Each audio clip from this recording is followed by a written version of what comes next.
All right, ladies and gentlemen, we are back for Volume 5 of the Basement Collection. It is September 1st, Friday of Labor Day weekend, and here I am in my living room with this showcase. You might be wondering, what the heck am I doing here?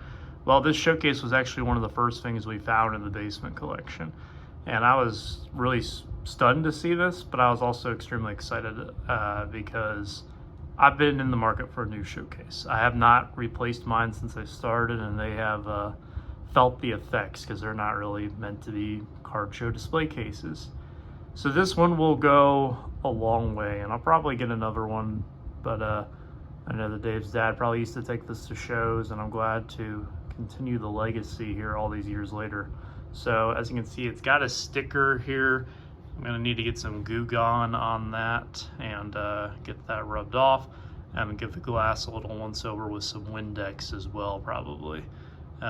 Maybe a little wipe down on the sides as well, but it's in good shape. It's in better shape than both of my cases I have right now, so I'm looking forward to getting this bad boy in action. But I figured I would start off the video today with this little clip.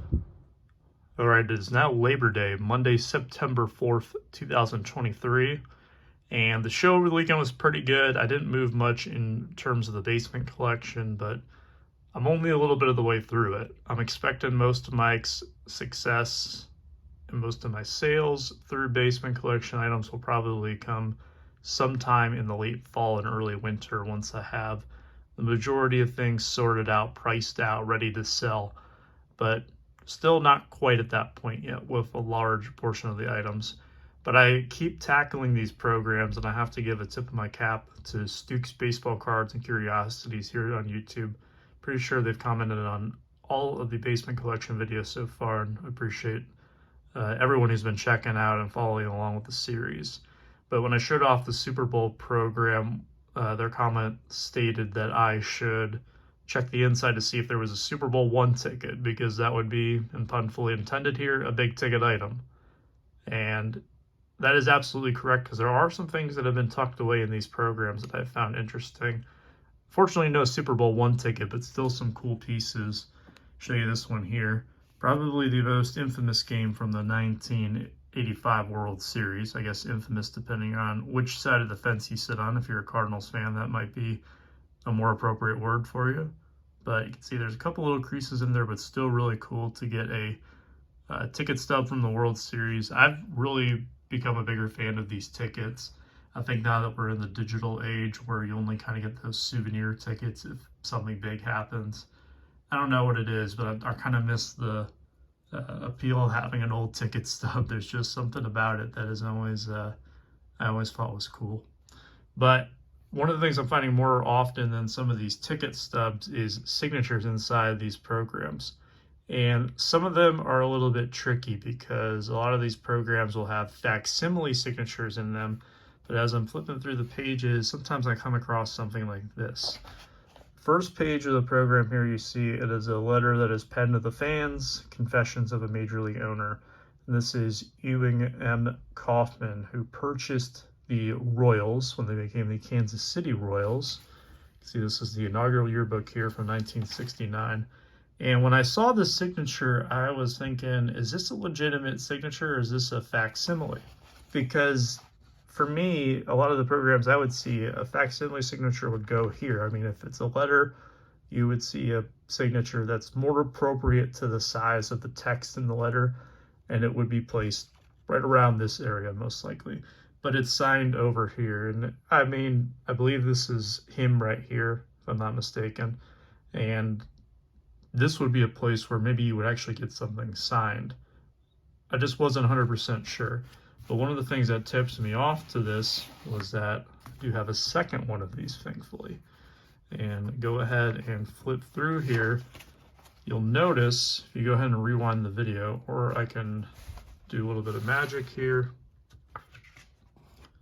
Here's the first signature, and here's the second signature. Just try to keep these so I don't bend the pages. But there are differences in the signature here. You can see that the E into the W has a little bit of a different finish to it. the person who signed it is the same. I can just kind of tell by the pressure points on the pen. It's just that his signature, I mean, it's not as consistent as maybe some of the other ones that I've come across in general, not just in this collection, but in general. But it's one of those where you can tell it's the same handwriting. There's just little tiny differences. You can see the N here kind of has a bit of a more of a raise and then plateaus off, where here it is a little bit more just kind of finished out. You see that there's a loop on the K in Kaufman, and that would mean that this is an actual signature. Now this is one that I'm going to get done by JSA. They have an event at a shop down in northern Kentucky here at the end of September. And this is one of those pieces that I think is definitely worthwhile. In fact, both these programs are definitely worthwhile in trying to get them authenticated. I don't believe Ewing Kauffman is in the Baseball Hall of Fame, but it would not shock me if he did get in as an owner one day. But an interesting little find here, and that just kind of shows you some of the clues that I might use to try to identify these signatures and whether or not they're real.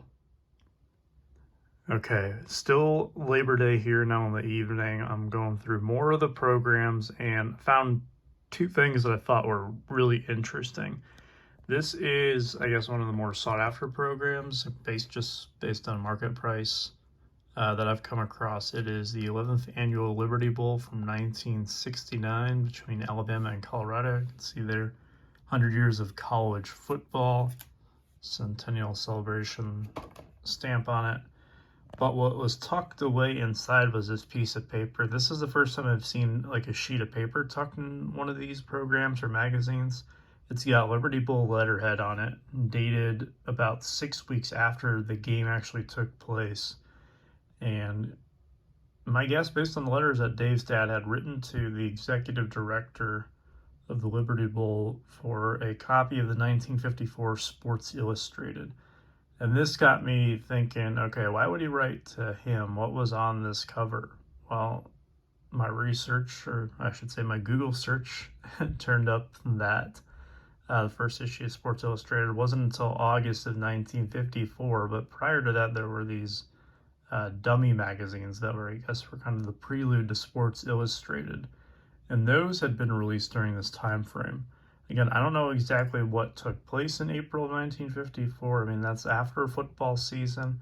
I don't know why he would write to this guy in particular, Bud Dudley, about the program, but I think it's interesting, and it's kind of cool that Mr. Dudley signed that letter to him, and then also with the program there, kind of a nice gesture. This one I find fascinating for a number of reasons. It's a TTM request that was kind of tucked in with the programs, and it looks like it was a successful request. Now the autograph isn't here, but I think the letter is kind of fascinating. You can see it's Dear Mr. DiMaggio, and right away I'm thinking, all right, which of the DiMaggio brothers did Dave's dad write to?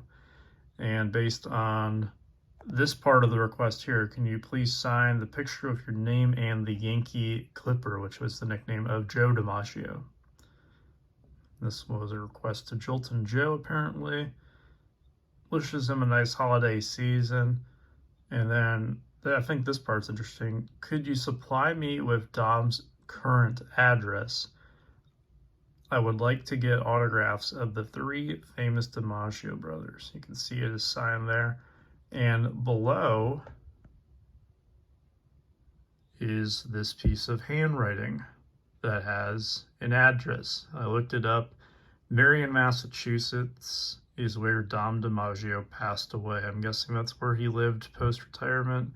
Again, I don't know when this letter is from, but that part would check out. I mean, Dom DiMaggio, probably best known as a really good Red Sox player, and in fact, he's in the Red Sox Hall of Fame, so it would make sense that post-playing career he would stay near Massachusetts. But if this is a response to this request, could it be that this is Joe DiMaggio's handwriting?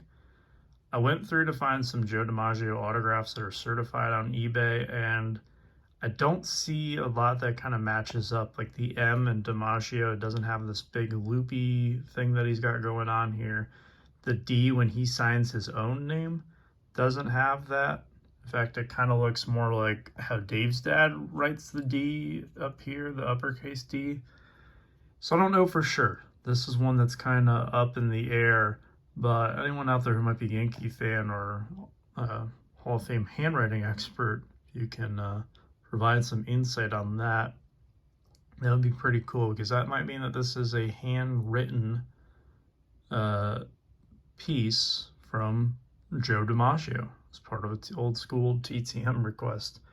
I mean, it was addressed to him, and he was making a request and asked for Dom's address, so it would make sense, but I'm not 100% sure. Let me know what you guys think, but very interesting, really cool find here. All right, here we go. It is now September 5th. Lawnmowers are going strong outside, but take a look at what I found, just to follow up from yesterday's clip. Dummy New Weekly Sport magazine. When I showed you that Liberty Bowl program, this is the magazine that it was referring to. Pre-Sports Illustrated here, this is, I guess, what you could call the test issue number 2. But I know I had seen one before. Sure enough, here it is. So cool to follow up on that from yesterday. Okay, guys, it is, I don't even know what day it is. I think it's Thursday, September 14th. That sounds about right. You can see I am refilling out my value boxes, and part of what I'm doing right now is kind of going through some of these boxes that you see here, 5,000 counts, and just kind of pulling out some of the stars, some older vintage, and just trying them out. I am working on sorting these by set still, but I want to try to at least get some of them out into my show boxes since I have a show this weekend. One card I found that I thought was kind of cool was this one here. And I don't mind handling it like this, because I don't really know what else I could do to this card that hasn't already been done to it. It's a 63 Topps Sandy Koufax, and you can see this one has been through. I would like to know the story behind this card, because there is quite a bit of wear on it. It's kind of cool though. It was kind of tucked away in one of these boxes as I was thumbing through and pulled it out, and just, I don't know, thought it was a little different, so I'm showing it off. All right, catch up with you guys later. All right, turning over the page to Friday, September 15th, I am putting together my value boxes. This will be the second show that I have set up at with Basement Collection Inventory. And I wanted to quickly go through kind of how I'm putting together the value boxes that I previewed in the last segment. You'll see in here, this is kind of my stack, and anything that I pull out here is what's going to go into the boxes. So there's like a San Diego Chicken card. You see some 82 Fleers, some Ron Santos 71, some 82 Diamond Kings, 80, 81, and it gets older in there. I mean, there's like some 50s commons somewhere in there. But all those, I put them into this little bin here, and then they get sleeved up. From there, they get sorted out. And what I do is kind of $1, $2, $3, $4, $5 all in a row. And then I have kind of the specialty stack. So these are cards that might not necessarily fall into that 1 to 5 category. That's what I mostly want to keep in the boxes. But something like this Lou Brock, I know it's not in the best shape, but probably closer to like $10 on this card here.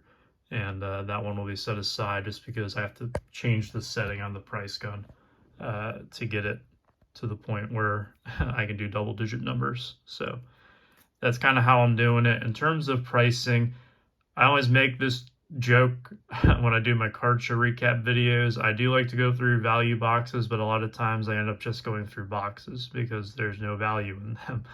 And what I want to do is I don't want to give these away, but I also want to price them fairly, and I think a lot of these cards are a good entry point into vintage. And if someone's going through the boxes, maybe they find something that they weren't necessarily expecting, like one of these vintage cards, and it leads them down a rabbit hole.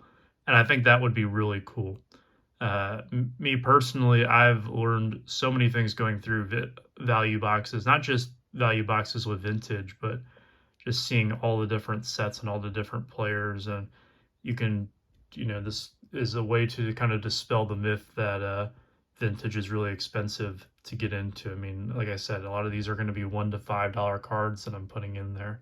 So once they're priced and they're put in this box, they're going to go into top litters. How do I do my pricing? For the most part, I kind of have an idea of what everything is. There are some things that I look up if I just want to double check myself, or maybe it's a non Topps flagship set, because if that's the case, those I'm not as familiar with in terms of pricing, just because I don't have a lot of experience selling them. But kind of what I'm doing is a little quick check on things, is going on to COMC, just seeing what's available. Like, for example, this Billy Williams here, I'm going to put it at $2 to $3 just because, again, cheapest one available is right here. So that's how I'm putting together the value boxes for the vintage. I'm going to do this for several show cycles, and we'll see once I kind of get through and a lot of my regulars are able to go through these boxes, kind of what they think about all this stuff here, because I've been asked about vintage before in my value boxes. I have put some vintage cards in there before, going back to when I first started out, and I had some success with it back then, and they seem to do really well. I don't know if that'll be the case this time, but there is only one way to find out. So we'll see how it goes. Take care, guys. New week here is September 18th, and the show over the weekend was okay. It was a smaller show. The value boxes, they did all right, I think, all things considered. There was certainly a lot of interest in them. I have a probably better attended show coming up this weekend in a different market where I've usually had success with my vintage. We'll see how it goes, but I'm pretty optimistic for this weekend. Still going through these programs. There are so many programs that I keep finding in all these different places. Here's some cool ones I just wanted to show off. This is the first racing piece that I found. 54th Indianapolis 500 from 1970. I think that's just kind of neat. More of these collegiate bowl game programs. They are pretty cool. I like these a lot. There's a lot of good or notoriously good college programs that I find on a lot of the covers of these. So here you see Notre Dame on this one playing Nebraska. Here's one here, Cotton Bowl 71, Texas and Notre Dame. I mean, Notre Dame collectors, they're pretty serious people. So I imagine those will be pretty popular amongst them. Missouri and Penn State here, Orange Bowl. I like the cover on this. This just looks cool. Just a very 70s theme to it. This is not a program, but I thought it was interesting. It's on this material that was like this binding, and it's a set checklist. This was copyrighted in 1974, so I'm going to guess that's when it was put out, maybe early 75, because you can see there on the table of contents, it does have 75 tops. I don't know how they did checklists back then, if they announced them ahead of time or what the case was. So maybe this was actually published in 75, but mid 70s nonetheless. And you can see here all the sets and empty checklists, so you could keep track of all your sets. I mean, you take a look back at this here. Yeah, there's not as much to keep track of. Like, I feel like if we were just doing 2023 baseball products, it would probably cover all this page and then part of this page too, right? So I just thought that was a cool little book there. And then this is a newspaper that was tucked in there. There are some newspapers that I have not really got a chance to go through yet. They're kind of large and bulky. They're not as easy to ship as the program, so I've kind of been holding off on those. This is Kansas City News Press, and beautiful new Royal Stadium becomes a reality. This is talking about the first game at Royal Stadium, which would later be known as Kauffman Stadium, played against the Texas Rangers. So cool. And there's a few different sections in here that kind of go into it. There's a full page ad on the back, kind of talking about the upcoming home schedule and the ceremonies going on in opening night, which is kind of cool. So definitely a piece that would probably look good if it was framed up. There is this little section. I believe this is from the same paper. I mean, the date lines up but I don't know exactly where it belongs in the paper. I'm gonna have to figure that out, but kind of a cool little find here as I keep digging through these programs. Couple of clips to end the video. I picked these up today. Good news, bad news situation here. The Mansell and Aaron, as you'll see by this letter right over here, autographs are good. Both authentic. Got the PSA letter. And the bad news is, as you'll see, they are not in slabs. And I was definitely perplexed today seeing these not in slabs. And I was kind of like, huh, what is going on here? And apparently there's two separate types of authentication. There's encapsulation, where they are in slabs. And then there's this, where you get the letter and a sticker on the back of the item unless you request no sticker. Apparently that is what happened here, meaning that the only way that you could match these up is my word or through the photograph. And really, that's not good enough to sell an item like this. I don't feel like that would instill a lot of confidence in a potential buyer. And therefore, these will be making yet another trip to be slabbed up.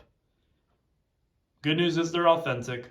Bad news is it's going to be a bit more of a wait to be able to sell them. Oh well, it's all right. Hopefully tomorrow I will have a clip with some items that are actually encapsulated and ready to be sold from this collection. Stay tuned for that. All right, it is Monday, September 25th. Been doing a lot with the shows, making some good progress on some of the value box stuff, but it's results time. Shall I show them off? Got a 4 on this Andre, more or less what I expected. Was hoping to maybe squeeze out a 5, but wasn't meant to be. Save the biggest one for last. About Ric Flair, got a 6. Thought this was a 5 for sure. Was worried possibly a 4, so gladly take a 6 on that one. And Hulk, right as I expected, at a 6. Accurately graded in my opinion.